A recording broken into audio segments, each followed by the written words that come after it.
Hey there, my name is Mark McCartney, and welcome to the What is a Good Life podcast. Over the last 3 years, I've interviewed over 250 people around this question, not to prescribe you with the universal answer, but to help you explore this question for yourself. I'm hoping the guests' musings, curiosities, experiences, and anecdotes will prompt your own inquiry into what this question means for you. While I'm also trying to share with you what I perceive to be more genuine expressions of the human experience and indeed more meaningful conversations. Which brings us to this week and the 107th episode of the What is a Good Life podcast. And I'm delighted to introduce our guest, Ben Bushill. Ben is a writer, spoken word artist, and ceremony holder. His passion is the remembrance and sanctification of our human lives as we try to understand our place and our belonging in the vast and unfolding web of existence. In his work as a poet, he aims to bring us to the place where we can be grateful and humble before the truth of our undeniable vulnerability and humanity. His ceremonial work with marriages, memorials, rituals, and circles of wise love is a way for us to feel and honour the key moments of our lives, beyond ideas of religion or alignment. He has been a student of a Sufi mystery school over the last 20 years and is currently setting the foundations for the establishment of a new school. In this enlightening conversation, Ben shares with us his journey of balancing both the divine and the ordinariness of life, alongside the ongoing inquiry of how he will meet each day. We explore the paradox of being deeply connected in life and yet alone, the softening of the heart, and the link between vulnerability, the unknown, and aliveness. We also discuss the expression of our essence in shaping our purpose, and the challenges of being human, all while holding on to the hand of love. This whole conversation feels like somewhat of a love letter to the human experience, embracing its struggles while celebrating its wonder, and I suspect will leave you feeling more at home in your own experience of this life. Look, I enjoyed this conversation immensely. Ben seems uniquely connected to the sheer humanity of our existence as well as the wonder of it. So, this whole conversation has this wonderful feeling of paradox, love, and just an embracing of our humanity. So, I took a lot from this conversation, as I'm sure you will too. And if you enjoy this episode, please like, share, and subscribe if you're on YouTube. And I really appreciate your support and leaving reviews on the podcasting platforms as well. Please check out the show notes below if you'd like to follow more of Ben's wonderful work, as well as for a link to the podcast newsletter where you can read about the reflections that these conversations you are listening to are evoking in me. You can also find ways for contacting me, whether that's to explore one-on-one coaching, work with executive leadership teams, or for signing up to my recently announced 5-week silent conversation courses. So that's all I have to say for this week. I look forward to carrying on the conversation with you next week. And so without further ado, the 107th episode of the What is a Good Life podcast. Ben, thank you very much for joining me today on the What is a Good Life podcast. Since a friend sent me a recording of, or a link to your Quite Majesty song and album, I've been really, really looking forward to this conversation today. Thank you. Nice to be here. So, as I've forewarned you or told you, the opening question that I start this off with is there a question you're exploring as you move through life? Yes, and I guess in some way it is this: what is a good life? And I know that's the question you will ask me at the end, but it's also the question that I ask myself every day when I wake up. Somehow, how will I meet this day? How will I? Excuse me. How will I meet it in a new way, in a good way, in a fresh way, in a way which includes remembrance, which includes um, being a decent human being, which includes how to take care of my family, which includes how to meet my grief, how to meet my sadness, how to meet my joy, how to meet the things that I want to achieve in this life. Like what is the thing that moves me forward? What is the longing of my heart? What is the longing of my soul? And in some way, I think the answer is different every day. Although I'm waking up in the same body, I guess. But I'm waking up to a new day, and I'm waking up to a new way of meeting it. And in some way, I think um, this initial question, how do I meet this day, is it's very simple and it's very profound, and it really asks a lot. Okay, how will I meet this day? there's a saying from one of the old mystery schools, and part of it is, whatsoever I do this day, may I do with my whole heart, my whole mind, and my whole strength. And in some way, that's the beginning point. How do I go from there? And taking that with me, how do I meet my day? So I don't know. Maybe the first thing that happens is uh, I trip on the stairs. Hopefully not. Hopefully not. But all things are possible. And okay, so and how do I meet that? How do I meet that? And how do I meet that in a way which has some dignity, has some grace, has some relaxation, as well as kind of dealing with the immediacy of whatever is happening. And this is a core issue which has run through my whole life. Really, is how to remember.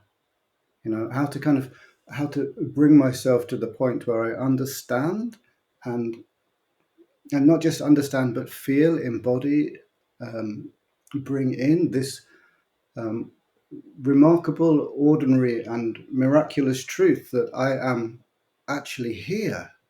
Oh my God, another day with hands and feet and breath, another day to breathe and be. And what kind of a miracle is that?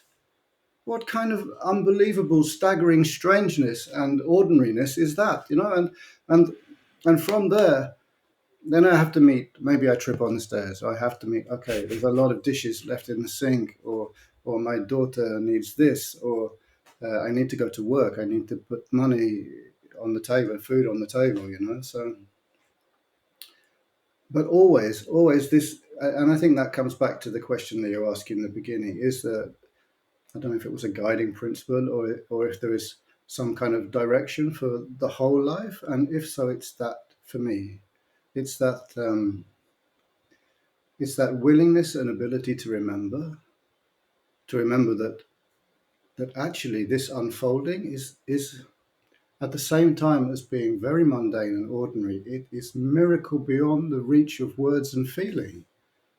And how to marry those two, how to live with that apparent contradiction of, yeah, step by step by step, cup of tea by cup of tea, or yeah, and oh my God, another breath, another breath, another breath. And somehow I am part of this vast rolling wave of existence full of bees and birds and bears and buffaloes and butterflies, and utterly and completely part of it, inextricably and perfectly and undeniably woven into this vast rolling wave of life. And here is this tiny breathing heart, somehow simple, um, this simple heartbeat drum beating in the middle of this vast symphony. And it can be kind of lonely, despite the fact that I am obviously one with everything, because how could there be any separation, really? And yet here I am, unique, getting out from my bed and asking myself the question, how do I meet this day? And of course there are no answers to that. There is no clear answer of how do I carry these two things. How do I carry the truth of my miraculous divine nature, and how do I carry my simple humanity in a good way, so that the two can meet and inform each other? And I guess that's the answer that I would look for every day as I rise from the bed. Okay, how would I do that? How do I do that this day?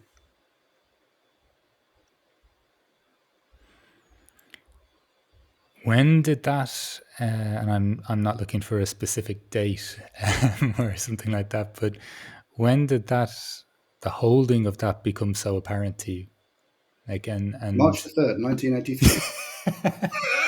wonderful. No more, nothing more, nothing more to answer. um, I think it's a gradual understanding.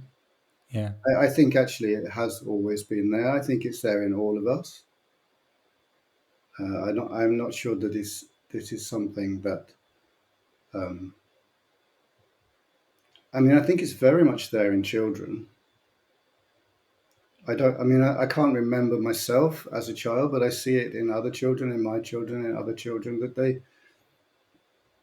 uh, they're aware that they're doing this ordinary thing. It's the same. It looks more or less the same. The sun goes up and goes down, and they eat their breakfast, and they meet their friends. They have this shape, and I think they're also very much aware that this is pretty bright and new and alive and fresh. And so in that way, I think they carry this always. And so I think we have always carried it, and we have a tendency to veer one way or the other. And sadly, this world is very seductive, or not sadly, this world is very seductive, and the experience of it is very visceral, very real, very deep, very enticing, and and so we tend to kind of lean towards um, the forgetfulness of the fact that this is actually miracle unfolding, that we are a seed of the tree of life opening. And I think this gradual shift into balance for me, as it kind of happened when I was about 25 or something, I think. But it's that's an open question, and I think it's a life journey, and When so you it's mentioned, you know. excuse me, when you mentioned the aspect sometimes of feeling alone with that, Hmm. um, is that a sense of not sensing that many other people are seeing it, or is it No, a okay, not really. I mean, sometimes I have the feeling of why is nobody talking about the elephant in the room? right, There's this enormous elephant called existence in the middle of the room, and we're all just kind of dancing around it, talking about what we're going to have for dinner, and that that has always kind of troubled me a little bit. right, I must admit, but more that the sense of aloneness is more okay. This particular existence, this particular essence, this one that I am, that Ben is, that nobody else is, nobody will ever really understand that. Just as no one will ever really hear the heart of Mark McCarthy. Not really. You will hear it. It would be between you and existence, between you and life, or you and God, if you want to use that terminology. But it's very it's very private and very alone somehow. And this experience of trying to tell people or share with people, okay, this is who I am. This is something of what it's like to be me in this heart, in this body, on this earth, in this day. And and that is part of the motivation for writing poetry, is this attempt to share it, okay, and to say, okay, this is what this experience is like for me. This is what I feel, and I wonder, is there a resonance out there? Are other people who feel the same? And of course, in any relationship, there are places of resonance. Like with some friends, I hit like three bells, and we can resonate on three different places. We can hear each other when we speak about our past, or we can hear each other when we speak about what's happening in the world, or we can hear each other when we speak about our relationship to life. And with other friendships, there are more bells being struck, and we resonate in lots of different places, and we're able to meet. The constellation of our meeting is more complex, and we're able to see each other, and mirror each other in more complex and complete ways. And hopefully, and if we are blessed, then our love affairs, then they are places of even more resonance, where we can really share ourselves with another. I have that experience, but still there is this sense of aloneness. Still there is this sense of, okay, this particular heart on this particular day is a unique and perfect flower, and I show it as best I can. I offer it as best I can to the world and to my friends and to the trees.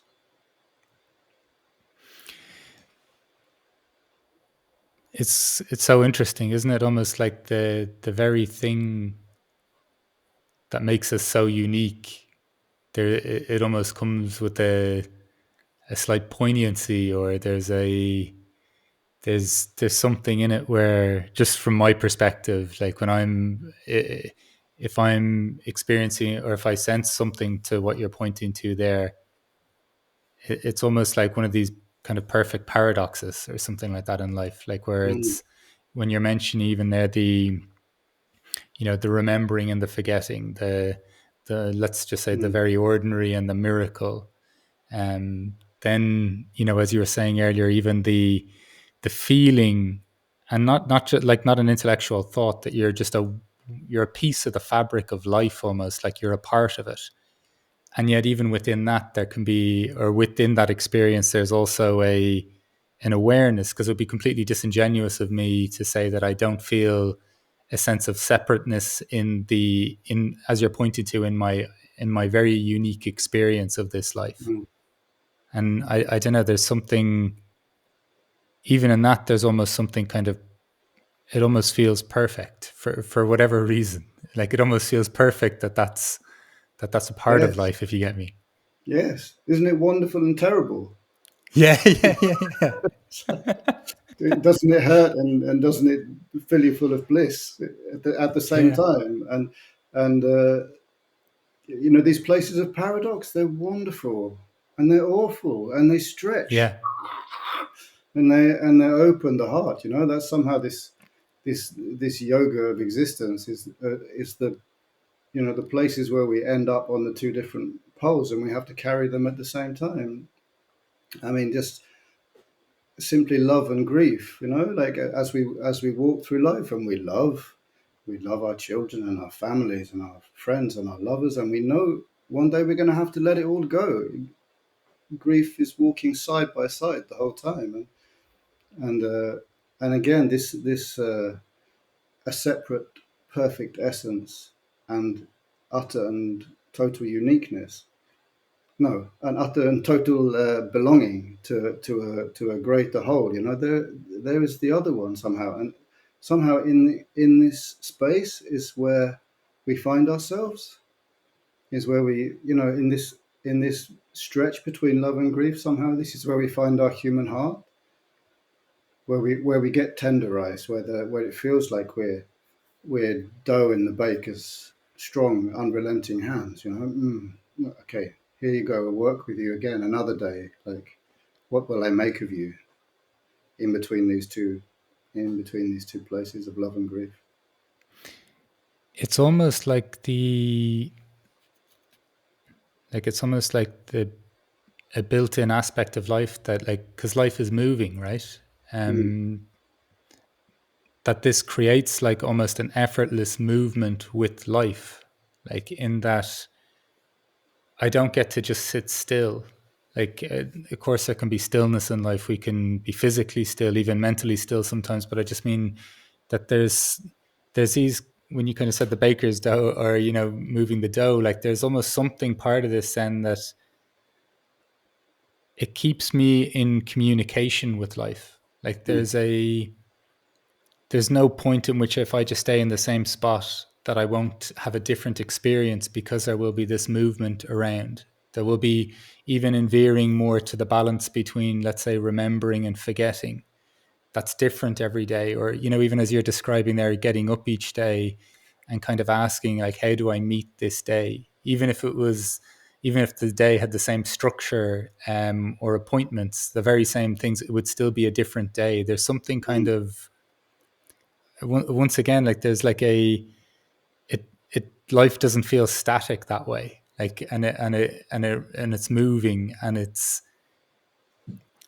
sometimes it might lead me to absolute comfort, or like contentment within that, and sometimes the very same thing might cause me strain. There's something really, mm, I don't know, I haven't really thought about life like that, but even just in the pulsing of it, or the moving of it, I don't really not to, with the quote from Heraclitus around no one gets to walk into the same river because they're not the same person or it's not the mm, same river, but something even more communicative in that, or connecting in that.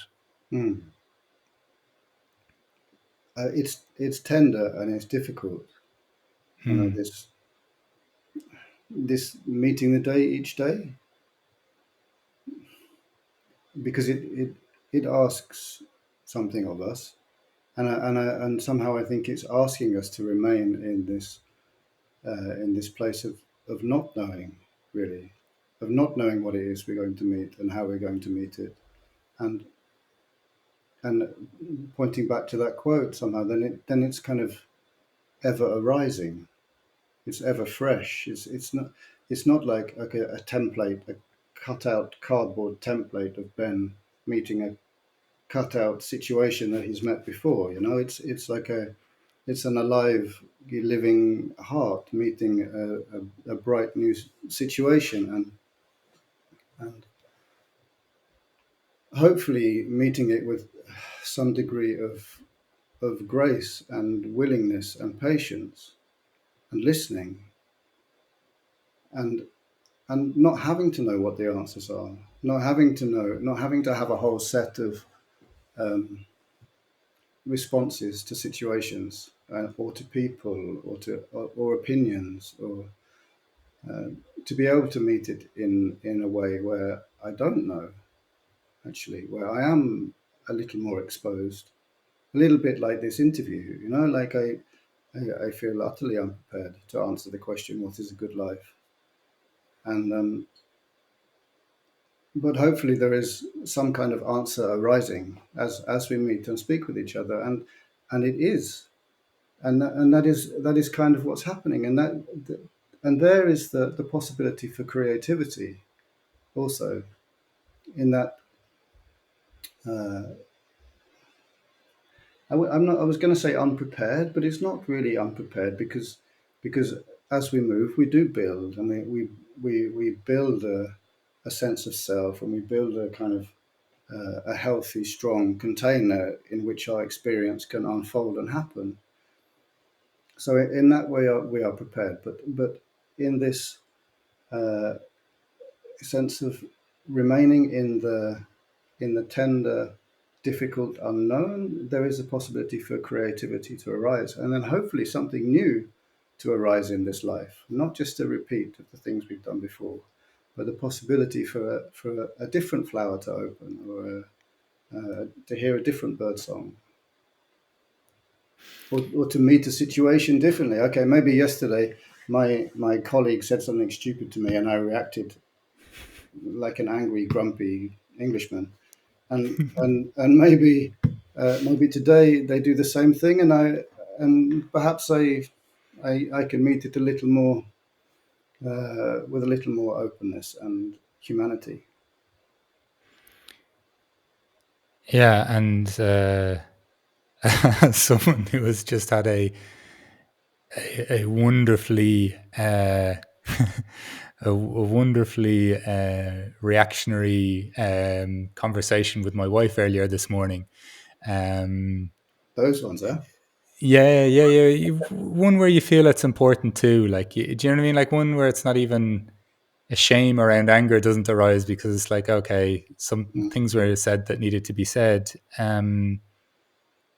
But it is that thing of like, it's a fascinating thing to even sit and reflect on that sometimes, and kind of go, what like what was, what's mine, what's ours, what's what is mine to hold here, almost what is mm, mine to let go of. mm, That's But it's also, even in the meeting things, and they're not running away from life as such, or experiences, or meeting mm, it freshly. I think it's really interesting then, this sense of tenderness mm, that you're alluding to. And I don't know about you, and I find in approaching life in a sense of not knowing, or willing to acknowledge that so much is unknown to me, mm, it is this really interesting tenderness in just feeling a lot. mm, Like in like I don't feel that my emotions they're not as trapped in my body, if you know what I mean. mm. Which feels very, which feels very a very welcome development. And then, but there, it feels like there is this intimacy or this tenderness with life so frequently, and it is even when I do something that I would be quite happy to have done, and like even when I reflect on it, not talking about this morning, but other situations in life, there's still such I don't know. This thing is so tender. I think it's a wonderful word to use to describe it. I think there are two parts here somehow. Like I think um, the nature of this existence is vulnerability. Really, Mm, we are utterly and completely surrendered because we have no choice. Like I don't know how to turn oxygen. I don't know how to oxygenate my blood. I don't know how to digest my food. I don't even know how to really produce words. Not really. I mean, some of the mechanics I have control over, but a lot of it I don't. And I was talking to my landlord the other day, and he lost his son just out in the field. Just suddenly, brain gave up, and he fell down and gone, and that was it. And I know it's a cliche to say that we only have this day, or we never really know. But I think the whole of our lives are shot through with this beautiful vulnerability.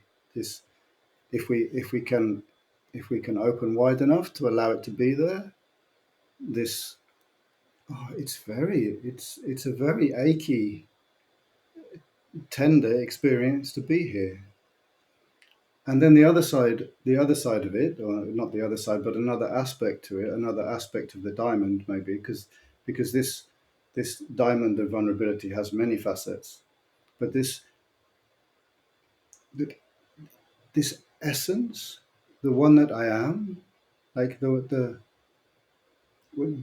as intimate as I can be with myself. This it's very tender. It's very shy. It's very, like I said, there is this kind of aloneness where it's only between me and life. It isn't really about anybody else. It's only really between me and my breath, or me and the vast expanse of everything that I push my heart up against each day. And what a love relationship. It's like the love of life for this particular expression of itself. Oh my God, what a tender thing, And like when you're with your lover, and it's very tender. It's very soft. It's very close, and this is even closer. This is even closer. This intimacy, this love of life for life itself, or this love of life for this particular expression. And what a love affair. What a love affair this life is, actually. you know, there is a bit of a risk here, because Ben, you're so great. I love you. I don't mean that. I don't mean that. I no, no, I mean, wasn't taking it. you know, because there is the love of self-image, which is a Yeah, long, yeah, a long yeah. slope down into somewhere you don't want to go. But Pain. the love of your own essence, and the deepest truth of what you can experience yourself to be. What a tender, beautiful story. That's absolutely gorgeous what you just said there. And in no way did I take it as some sort of self obsession. But I think that's where the only expression that came up to me from that is I think that's where compassion or self compassion exists. Mm, I think, and not in a forceful way. Oh, I've had a negative thought. I'm going to try and correct that with something positive, or nothing mental to it. mm, I think when And much like you said, look, your experience is your experience and mine is different. But from what you're saying to what it evokes in me is really, I can hold myself. I can be held by myself in mm, that essence or in that energy that you're describing. mm, Like I can I can breathe. I can lay down my defenses with that, and in a way, I think I can see life, or I can see myself more clearly. Like I think there's something. There's always going to be something unknown, but even there's something in that essence that you described that almost welcomes for whatever. It's a curiosity that exists. I'm not fixed with that. mm, Like it's this happened today, or what? I wonder what's coming next, or there's something really, I don't know, profoundly beautiful that I think that you touched on there. mm. My sense of it is it's like the point of navigation. It's a bit like where you plant your spear and say, okay, I stand here and I stand Mm, for love.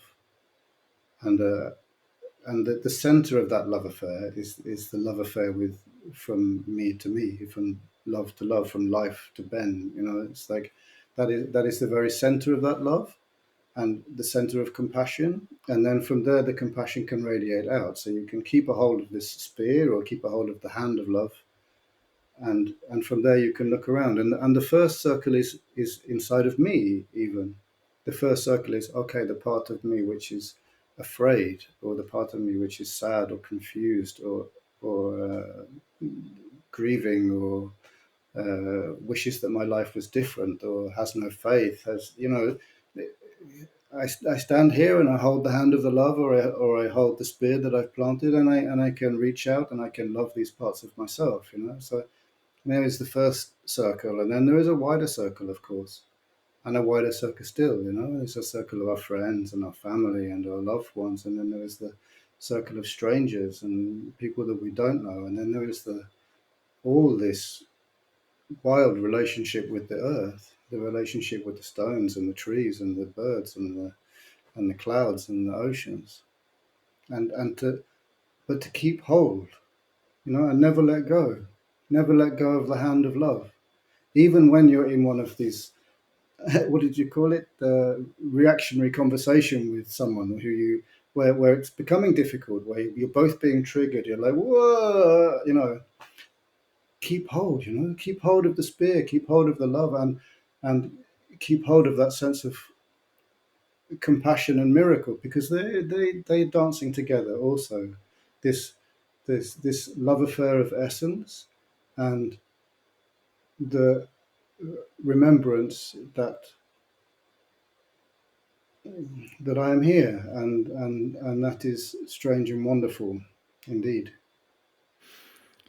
out of interest, and that resonates a lot. Like I've noticed in moments to still be able to say that I love you in an argument, Mm, which I think is, there's something when you mentioned, just from that though, there's something you said, in the balance between this remembrance and then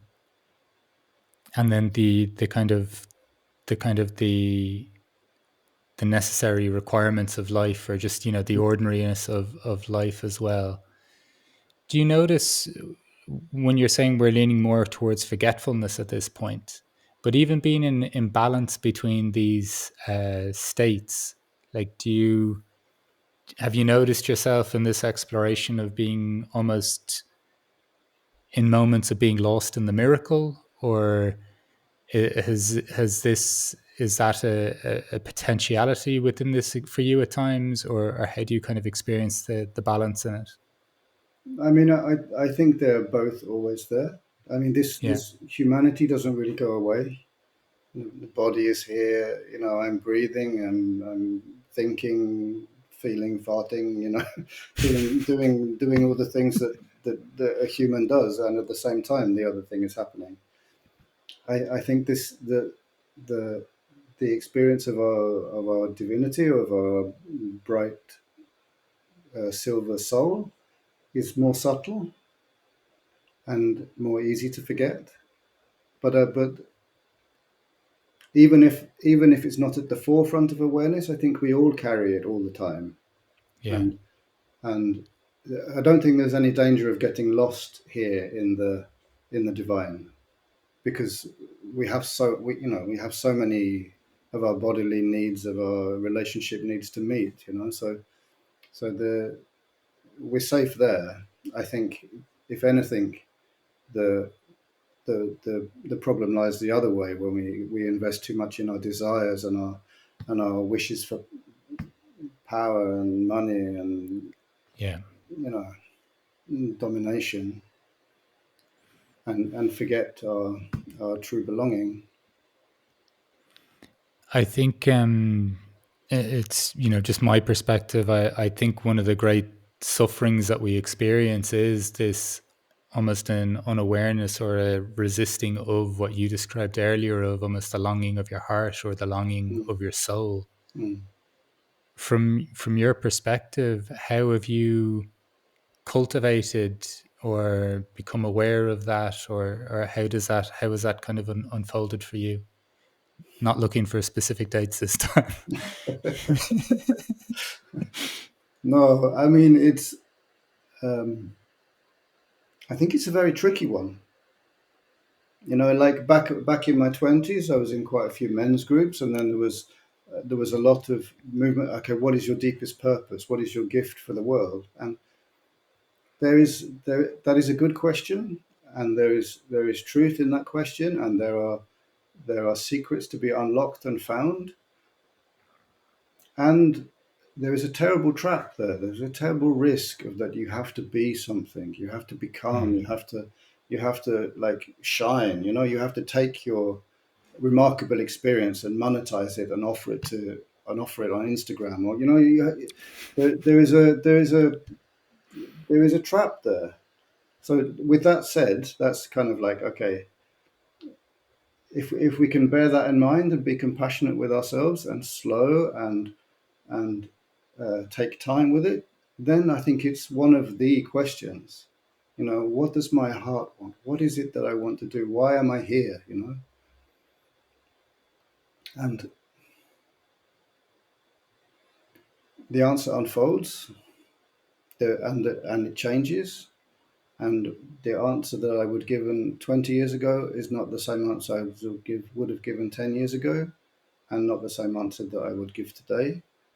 Although there are parts of each answer which have followed and which continue, and on a very personal level, for me, it has a lot to do with speaking and sharing and poetry and spoken word, and um, doing my very best to pass the experience and the remembrance to other people, so that hopefully that they pay a little more attention to their bright silver soul and less attention to Netflix, or they have a balance there somehow, and I have a lot of humility here. I do what I can, and I know that it's not much, and but if I don't do it, then I am not really happy. I yeah. am not. I am not. I am not firing on all cylinders. I am not as bright as I could be, and I have a really mixed relationship with this speaking, like holding big ceremonies or giving poetry performance. I find it really difficult, and often I really don't want to do it. I really don't want to get up there and stand in front of a lot of people and say, look at this. And at the same time, it's what I live for. It's Yeah. it's a very difficult uh, point, and it's another one of these. It's another one of these paradoxes, and and then somewhere in between. Because I'm not going to save the world, and it's not the worst thing in the world to stand there and do it. It's something else, and it is somewhere in between those two. Of, okay, this is what my heart is longing for, and oh no, please don't make me. And somehow we kind of, if we can keep those two, it keeps us tender and it keeps us bright and it keeps us alive, so that we can move forward in a good way, with the compassionate knowing that we're not gonna we're not going to save the world. Maybe the world doesn't even need saving, you know. But then we come back. Then this is. I hope I'm not going too far now, but I'm coming back to this. Okay, for me, there are three questions that I can answer myself. Like, so how do I move towards more aliveness, more awakeness, and more enlightenment? How do I move towards these three? And that one definitely keeps me in the awake place and the alive place. And I think even the other also, it shines a light on places which are dark. You know, when I first heard Quiet Majesty, the thing that came to mind for me, the individual song itself, or reciting itself, I just said the thoughts that came to me was, this person has lived and is still living. Um, and there's something about this vulnerability that you're touching on, I think, that creates quite an acute sense of aliveness. Hmm. Like, there's this tenderness that occurs, that even in doing the thing that your heart longs for, that there's a dance between energies in that. Hmm. And I don't know, I just think that there seems something very like almost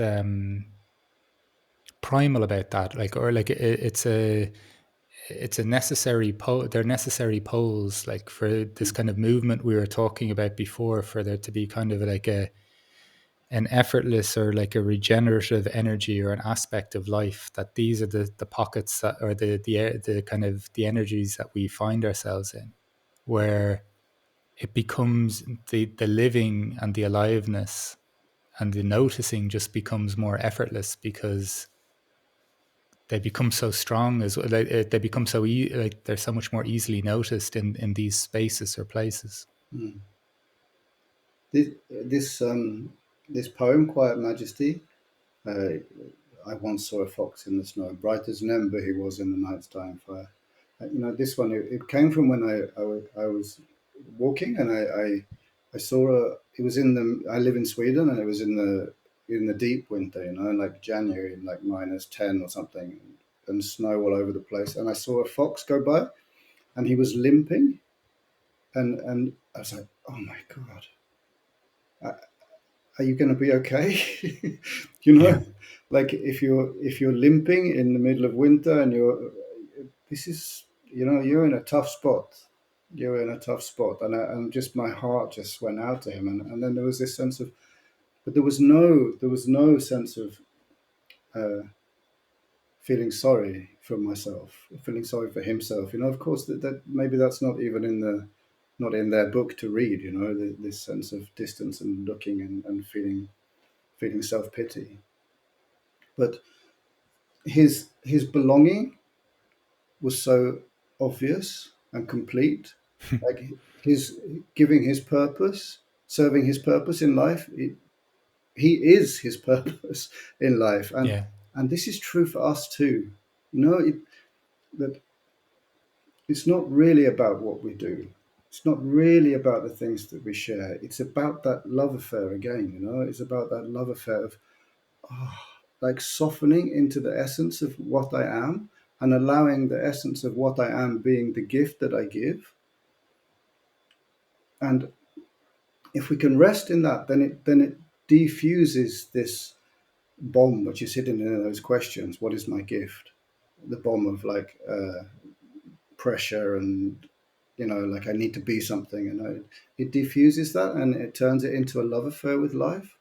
And then there is this sense of, okay, if I saw a fox in the snow, cradled by the winter, pretty harsh cradle, but cradled all the same. And then, okay, and here is this heart, cradled by this existence. And it's not always easy, man. We yeah. lose friends. You know, it, it's tough to be here, and separation, dissatisfaction, loss, self judgment. There is a whole litany of things which make it difficult to be here, and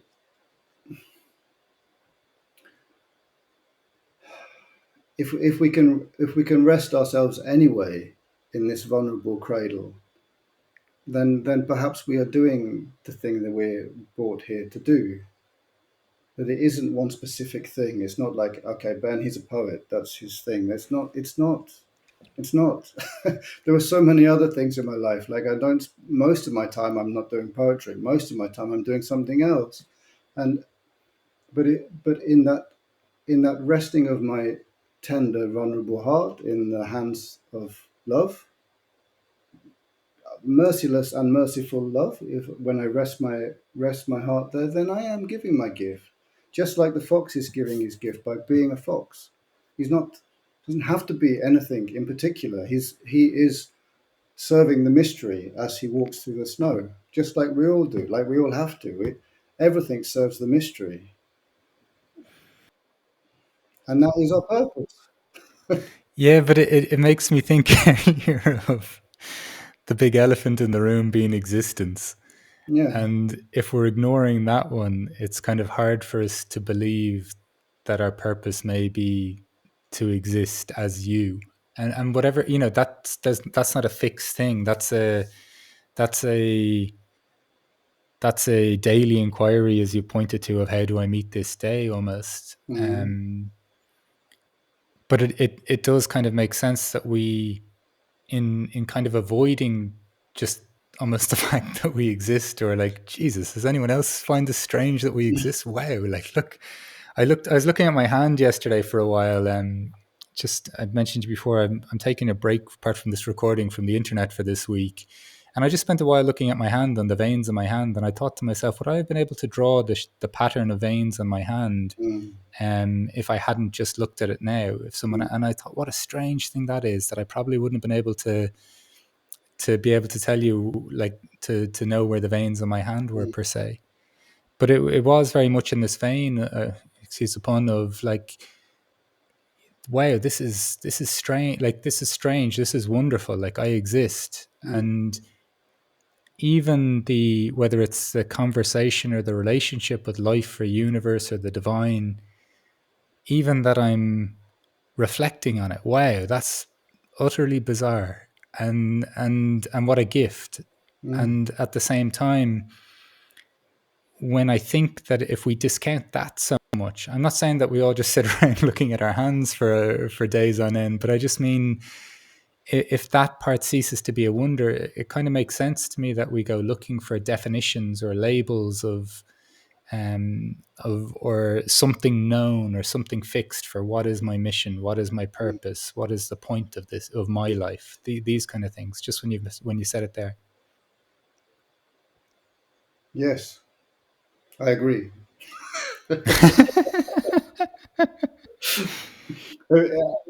What came up when you were talking was, um, because another paradox is we are utterly insignificant, and what we do really, really matters.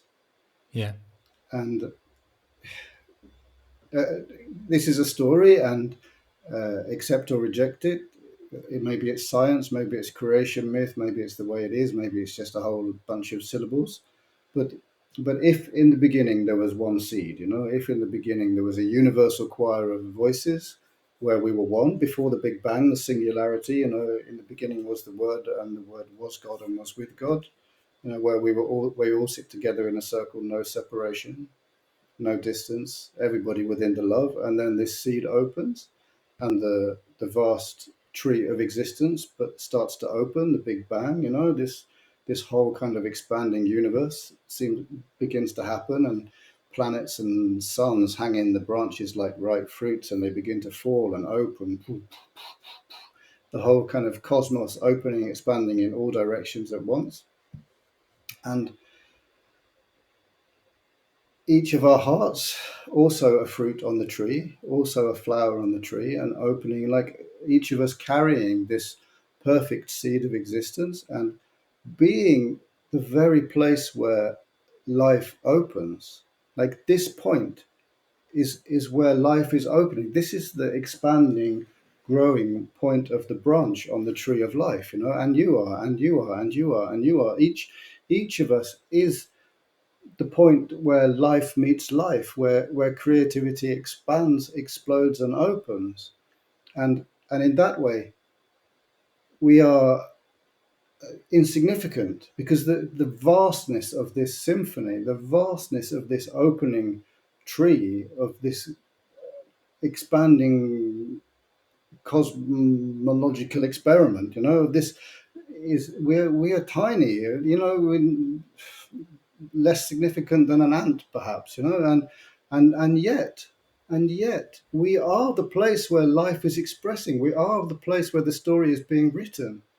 This is the place where the tires hit the dirt, where the heart hits the everything, where we write our stories, where we sing our songs, where we try to make a difference. And then, of course, we ask the question: okay, what is good? What is a good life? What is the story that we want to write? If it is important what we do, if we are the very opening universe, if we are the point of perfect creativity where life meets life, what do we want to write? What do we want to speak? What do we want to hear? What do we want to feel? And each person must answer that for themselves somehow, knowing that it doesn't matter, and it matters. It really matters.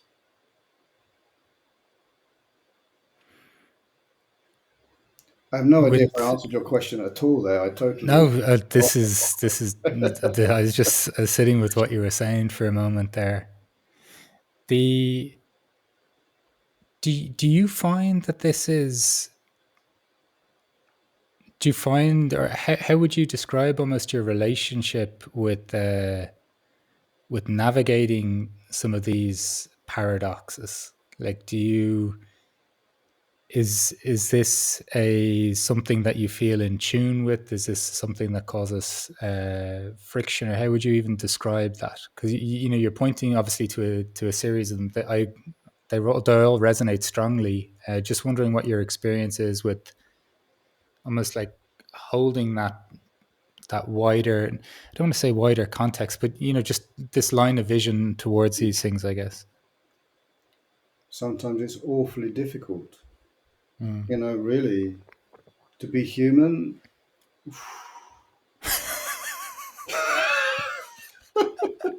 You know what I mean? Like, I have three daughters, and one of my daughters is disabled, and all kinds of different problems, epilepsy, and lots of issues. And I remember one morning some years ago, she has a habit of getting up before 4 every morning, and like one morning at like 3:30 in the morning, being up playing with Lego in the darkness in the winter, and her throwing a piece of Lego at my head or something, something like that, and just, this is so hard. This is Yeah, so difficult. My God. Ouch. Stop it. And in that very same moment, not that there was no great flash of light and remembrance and like, it's all okay. Everything's wonderful. I'm enlightened and free. It was like, but in that kind of aching awfulness of the situation, there is there is a surrender, and there yeah, is a like, oh, and there is a longing. And it's not a longing out of this. It's not a longing out of this exquisite pain of being a human, but the longing is actually the pathway and the doorway into a remembrance which makes the humanity bearable. Somehow, carrying the paradox makes the difficulty of being a human uh, bearable and beautiful, even when it's really not beautiful, even when it's dirty and painful and oof, the there is a point of compassion there is a you still got the hand of the love. You know, you still have the hold of the spear somehow, somewhere. You still have hold of the spear, and for me, paradox makes it possible, or love and grief make it possible, so that I, like, even when the grief is enormous and fills almost all the space, there is still space for love, and I know that it will move. I know that it will Yeah, move. yeah. It's I don't know about you, but for me, and I guess even listening to you, the what helps me appreciate the miracle of life um is not like not avoiding the heaviness of humanity as well. Like, in order for me to fully feel the love, I need to fully feel the grief, and there's no choice, and like there's no way around that for me, if you get me. Like, that's, and No, it's what, and it's not that any of them become something that I cling to or attach to, um but the capacity to feel it all is dependent on feeling it all. The capacity to yes, you know to and feel, to ouch. be able to, yeah, to be able to look at so many things that people could consider mundane, and just be in awe of it, Yeah, um, is dependent on me really feeling everything else. and, yeah, but as you say, this so beautifully, this holding on to the hand of love, even in the times of grief or great pain. yeah, and sometimes it's awful, and Yeah, you don't want to feel it. You don't want to yeah, feel it, and and carrying the knowledge that that it's a miracle doesn't really help. Not in that moment, you know. yeah, Not when your tears are running down your face, or when you just drove your car into the ditch, or like yeah. when it's really when you lost a beloved friend, or it doesn't really help. And but it's a life. It is a lifeline. It's not like you can't use it as a consolation. You No, can't no. use it as like, there, it's okay. Life's a miracle. It's like, that's just awful. That's the last thing you want to hear when you're really in the shit. The last thing you want to hear is someone coming and saying, "It's okay. Life's a miracle. It's wonderful to be here." And yet we do carry it. We carry the torch, even if it's just a tiny torch. We carry the torch of love, and know that we are here, and know that we are part of this existence, and that we don't have a choice. We didn't. We don't get to choose. We get to choose about many things, but not about being here. That's the one thing that we have no choice in, really. I mean, I suppose there is taking your own life, but that's not really a choice. Uh, but we are asked to be here, and everything else is almost up to us. I love how you put that, though. It's if the idea of what would be a trite expression in those moments would act as a defense or a separation from the feeling or experience, it would be an impediment to feeling it all anyhow, if you get me. Like the It would be a and terrible loss. exactly. Because this is the symphony. Yeah, This is it, man. This life with all the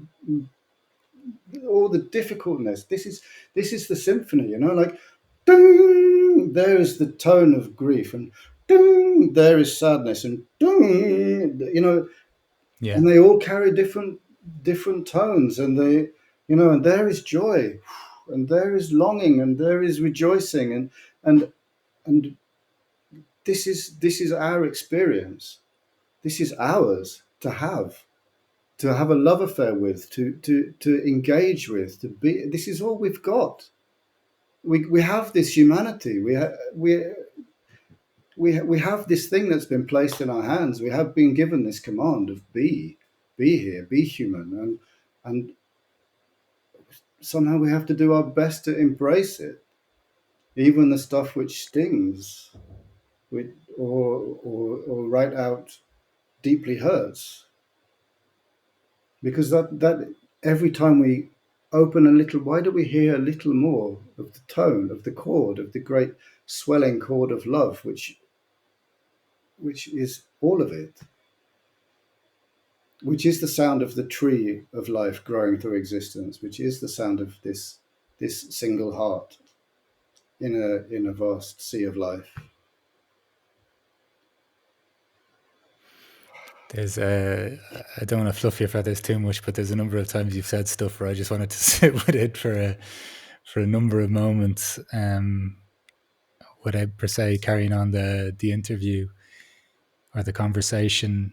Just Ben, given where we opened up with almost a sense of, how do I meet this day, even if the first thing I do is trip over myself, or whatever it may be, how can I see this day as something with fresh eyes, almost like, how can I continue to meet the moment? How can I acknowledge what my heart or soul may be longing for, and not in some fixed sense, as you're saying, of this is my singular mission in life that I'll hold on to forever? But how can I not only meet this day but meet it with grace? How can I, in really difficult and trying times, continue to hold on to the hand of love? How can I express or connect with that sense of compassion for myself? How can I acknowledge the essence of myself, and share that gift with the world? So many paradoxes even within this experience of Mm. being human, whether it's that unique aloneness or separateness we can feel with just a very unique experience of me being me and you being you, while also feeling feeling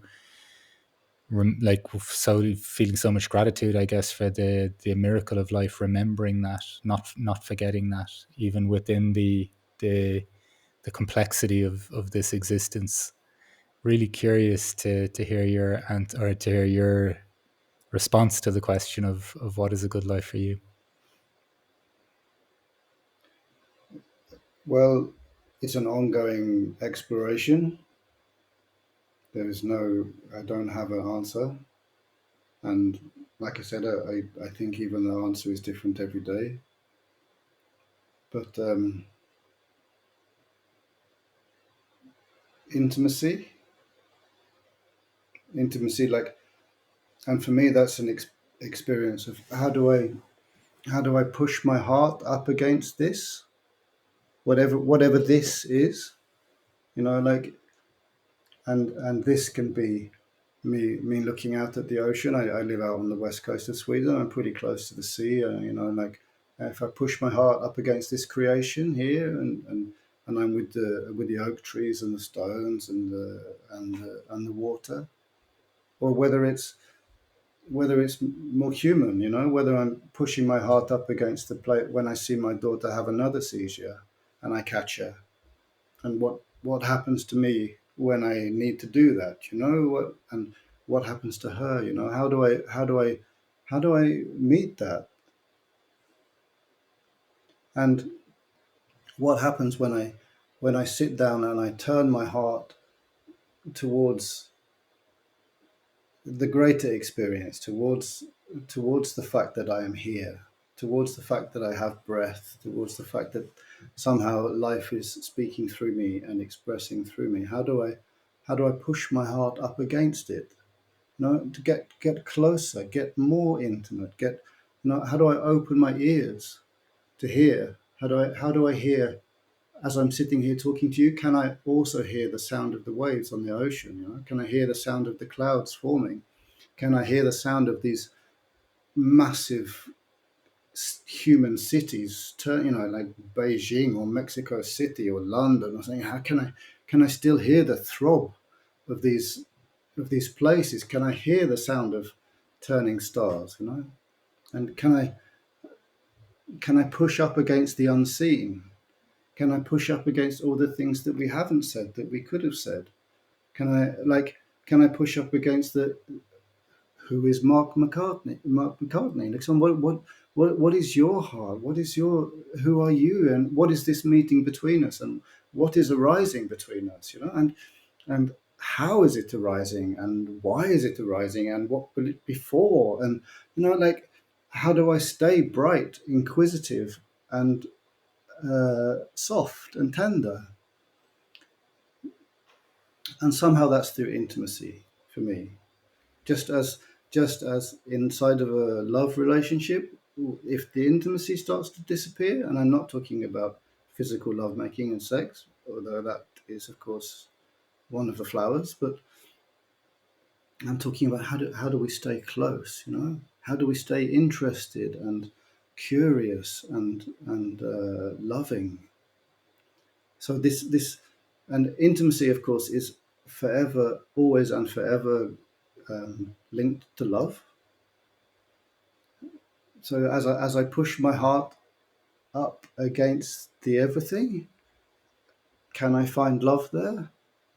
Can I find a meeting where there is an expression of love and a coming together where the presence that is within me meets the presence that is within you, or within the stone, or within the flower, or within the bird, or within the stone? And can I recognize myself as life? Can I recognize myself as life meeting life and loving life? Can I turn to see my creator, to see creation, and see creation looking back at me?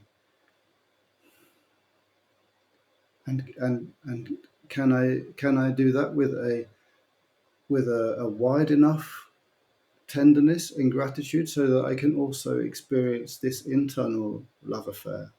Can I have a love affair with my own essence as I meet you, and the love affair that you have with your essence, and then whatever arises between us? Like, this has never happened before, and it will probably never happen again.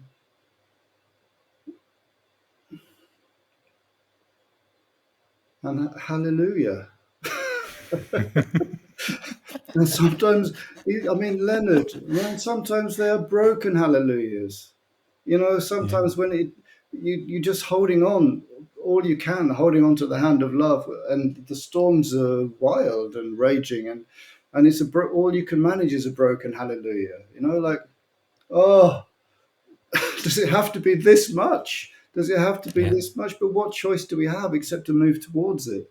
We can't back away from it. We can't pull ourselves out of it. We can't. There's nowhere to go except in. There's no escape from this except in and into love. And that is not an escape. That is just a unfolding, evolving love affair of life with life.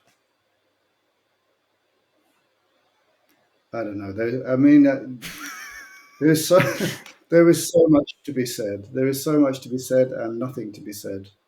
Each person, each person has to meet that as they can. There's no advice to be given, or there's no right road to tread. There is only a No, and that's definitely not the that was never my inquiry with any of the, like, this is I've done over 250 of these interviews, and it was really just to hear what anyone's individual expression of that relationship with the question was. And uh, I thought that was just really beautifully put. And I must say, throughout all of this conversation, you're one of the most satisfying people I've ever had to listen, that's so connected to the miracle of life and just isn't shying away from the rest of life or their humanity.